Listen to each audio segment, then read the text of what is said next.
Okay, so we went over last class that if you were able to write a function in its power series, so remember that c sub n is just some constant, depends on what n is, and then you always have x minus a to the n power. So we have some function, it can be written as a power series, and it has a domain. So we actually have a radius of convergence. So there are values of x that we can plug in for which this series converges. Then it makes perfect sense to take the derivative of this power series. It's all, there's like nobody here. We can take the derivative of the power series, and all it is the power rule. Power comes out, constant stays, we subtract 1 from the power. And what was the big thing on taking the derivative that you need to pay attention to? Yeah, this n equals 1 thing, right?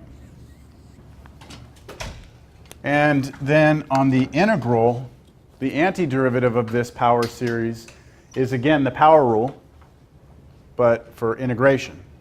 So you go 1 over n plus 1, the constant stays, x minus a to the n plus 1. So you add 1 to the power, but then you have to scale by 1 over n plus 1 to take care of it. Right? So that's what we did last time. And everything in this section, so we haven't moved out of this section yet. We're still in 8.6. Our whole goal with all the problems I gave us was to try and get it to look something like this. And if we could make it look like this, then we could use the geometric series to rewrite it. Right? That's where we were. Okay, so let's start off with an example here. Let's say we have some function f of x equals natural log of x plus 5. Now this particular function, what we want to do is write this as a power series.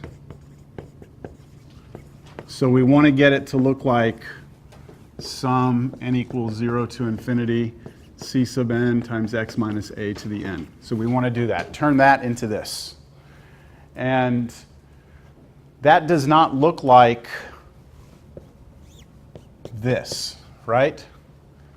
Not very close at all, right? It's a natural log. This has no natural logs in it. But we know that the derivative of a natural log is 1 over what's inside, right? So just bear with me here for a moment. Do you agree right now that the derivative of natural log of x plus 5 is equal to 1 over x plus 5? Do you all agree with that? Yeah? All right. So that would mean that if I'm trying to rewrite f of x, I could actually look at that as being the antiderivative of 1 over x plus 5. Right? So we're kind of working backwards from what we did last time. If you look at the examples we did in class, we actually had to differentiate what was up there. But here we're going to actually have to do some integration to get to that. All right? So this should be equal to the natural log of x plus 5. With me? All right. Now the good thing about noticing this is that this can be rewritten to look like this form if we just kind of tweak it a little bit. So let's work on that over here. If I take 1 over x plus 5 and rewrite it as 1 over 5 plus x, it's starting to look a little like this. I need a 1 in front instead of a 5. So I'm going to pull a 1/5 out. And when I do that, I get 1 plus 1/5 x. Do you all agree? The 5 would go back through the bottom and give you this. And then I need a minus in here. So I'm going to turn that plus into a minus minus. So this should be 1/5 times 1 over 1 minus negative 1/5 x. Okay? You all agree? All right, so let's go back here again, rewrite this. I know that f of x is the antiderivative of this, but this is this, right? So I'm going to put the antiderivative of 1/5 times 1 over 1 minus negative 1/5 x dx.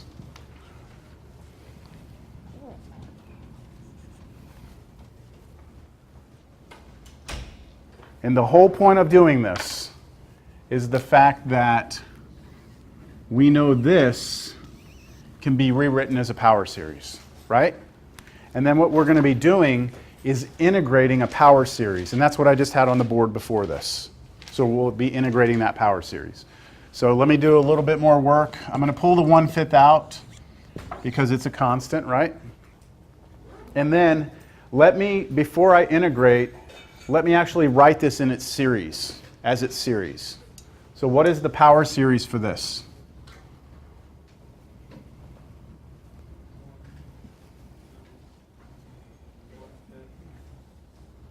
Yes, but in sigma notation. Give it to me in sigma notation. What would this be in sigma notation?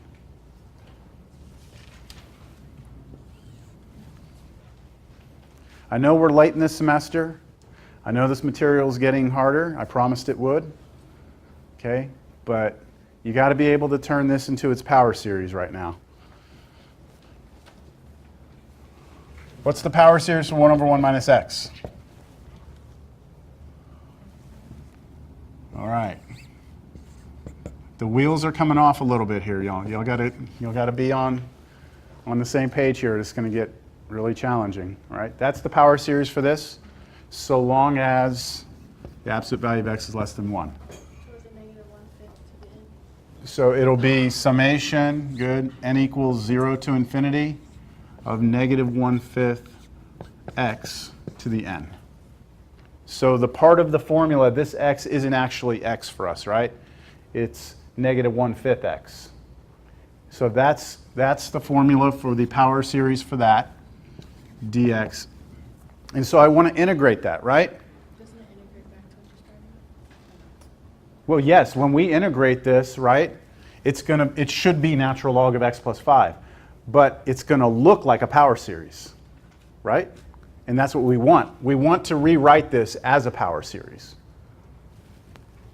I mean, you know what I'm saying? Like, this is the function natural log of x plus 5. There it is.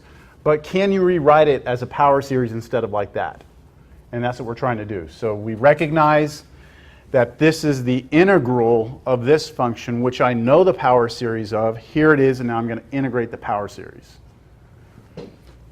which will generate a new power series. Now, when I said we could integrate the power series, again, the note I had up before this example, we said if you have a power series, then the integral of this, right, the antiderivative of this power series should be what? Power rule, right? So sum 1 over n plus 1 c sub n x minus a to the n plus 1, right? That's the antiderivative. I left out n equals 1 to infinity, n equals 1 to infinity, but I just had that on the board. So can we integrate this right now? And this is a trick question. You have to be careful here. Does this look like this? Not quite, right? So you notice on this one, it's just x with a 1 in front of it, right? To the n power. And then in this case, it looks like our a is 0. But we don't have anything attached to the x. We need to get anything that's attached to the x out before we can do the integration. So how can I get this negative 1/5 out of here? Split it into 2, right? Negative 1/5 to the n, and then x to the n. So I'm going to do that next. So I'm going to say that this is equal to 1/5 integral summation n equals 0 to infinity negative 1/5 to the n x to the n dx. All right, so we're going to integrate that. So yeah, now we can use the formula. Now do you see this? Do you see that this is C sub n?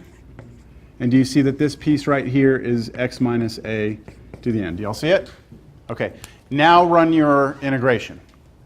Your antiderivative is, all right, well, we're going to have a constant, right? Anytime you integrate, we're going to have a constant. We put it at the front. Plus, now we have the 1/5 is going to come for the ride. That's this 1/5 times the antiderivative of this series is a new series. We do not have to move this index, right, because we're integrating. And then the power rule. So 1 over n plus 1 times C sub n, negative 1/5 to the n, right? And then x to the n plus 1. So notice how you have to do n plus 1 on this one, but not on this one, because this is your constant. It's not going to be affected by the integration. Okay? And that is the answer. But what I'm going to do now is I'm going to write out the first few terms of this just to get an idea visually of what this power series looks like. So start giving me some n's. Let's start out, we're going to have c plus, so let's start with n is 0 and see what we get. So if I put in 0 here, I get 1/5 times, this is 1, right? Times negative 1/5 to the 0, 1, times x to the 1, right? 0 plus 1. So just x. I'll put all that together in a second. Plus, all right, now let's let n be 1. So 1/5 times 1/2 times negative 1/5. I'll put the negative on top. And then x squared plus one more. 1/5 times 1/3 times negative 1/5, right, negative 1/5 squared. Negative 1/5 squared is 1/25. Positive, right? X cubed plus dot, dot, dot. Now let's get a final little result here. C plus, this is just 1/5 x. And then when we put these together, it's going to be a negative, and it's going to be 1/50th x squared. And then this one, I believe it's 1 over 625. Is that right? 375? What is it? 375, I'm sorry. 1 over 375. Wait a minute, hold on. Yeah, that's the second one. This one right here. Okay, and then x cubed, then plus dot, dot, dot, and it keeps going, right? Now, all of this is valid. Everything we did here is valid, so long as what? Like, what allowed us to go to this geometric series? Or actually, it's the one that was right before this one, before we split it. This was only okay if the absolute value of negative 1/5 x was less than 1. And if you just manipulate this a little bit, get rid of the negative, multiply both sides by 5, we need the absolute value of x to be less than 5. So that means if you give me a number x, that the absolute value of it is less than 5, and plug it into this right here. So let's just say we take the number 1, right? Do 1 here, you get natural log of 6, right? Type it into your calculator, you'll get a decimal. But if you take that 1, and instead of plugging it in here, plug it in here, here, here, that answer is going to be close to that answer. And the further out you go, the closer it gets. And if you can go forever, it is the same answer. Make sense? If you could check it on your calculator. We don't really have time, but if you get 1 in here, 1 in here, 1 here, you're basically doing 1/5 minus 1/50th plus 1 over 375. That answer should be kind of close to natural log of 6. All right? All right. We're going to do another one.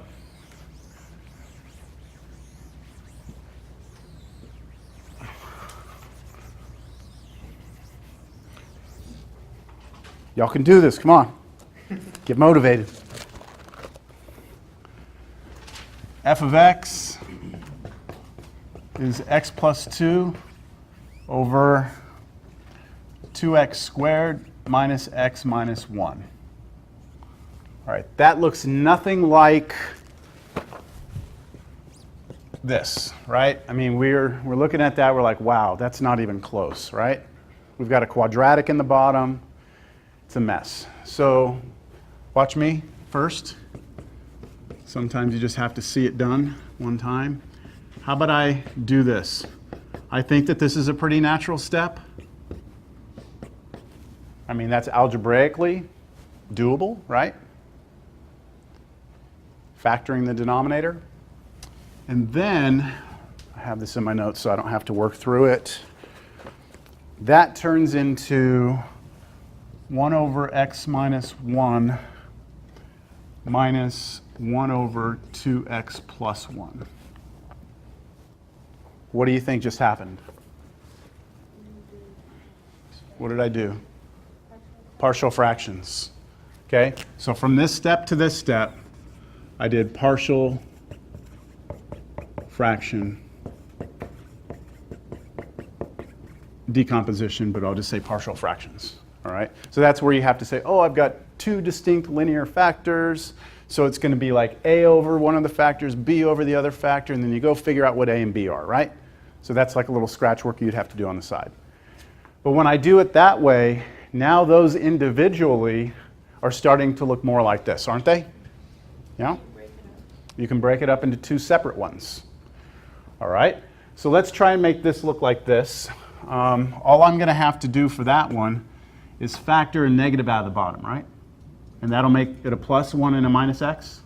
And then the negative that I pull out, I'm going to push it to the top. So that's the first one, right? Minus, now on the second one, let me just first rearrange it. I'm going to put the 1 in front of the 2x instead. And that almost looks like this, right? I just need a minus here. So this is where I'm going to do the minus minus again. So I have negative, let me do it this way, negative 1 times 1 over 1 minus x, and then minus 1 over 1 what? Minus negative 2x, like that. The reason I pulled the negative off the top is just because if I ignore the negative 1 for now, that I have a power series for, right? And I'll just throw a negative in front of it. I'm in business now, right?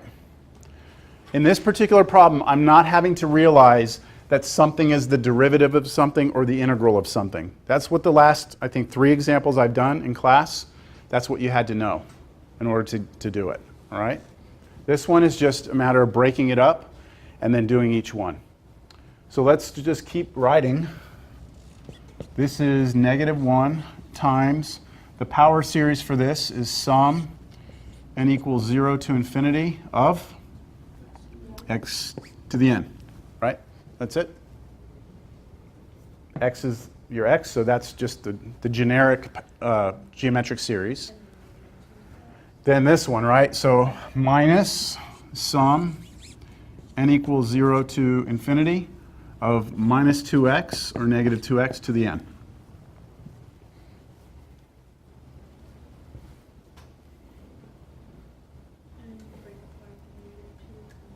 Yeah, let's split that negative 2 off. Let's get that negative 2 off there. So I have negative summation n equals 0 to infinity, x to the n, and then minus sum n equals 0 to infinity of negative 2 to the n, x to the n. Y'all agree? Our c sub n is negative 2 to the n? Almost. See, what do we want our final answer to be? A power series, right? This right now is not a single power series. This is 2 power series. So we have to actually put these 2 power series together into one. All right? Which is why I like this example. It's our first kind of experience of putting 2 power series together. So when you put these 2 power series together, you're going to follow all the rules of algebra, but the first thing you have to do is make sure they start at the same place. And they do, right? Since they do, I can put them together into one sum. So let's see if you follow this.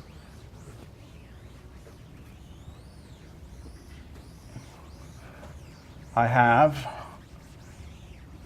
well, they both have a negative, right? It's minus and minus. So why don't I just pull that negative completely out? And now I'm going to have summation n equals 0 to infinity. Now if you pull a negative off this one, all you're going to have is the x to the n, right?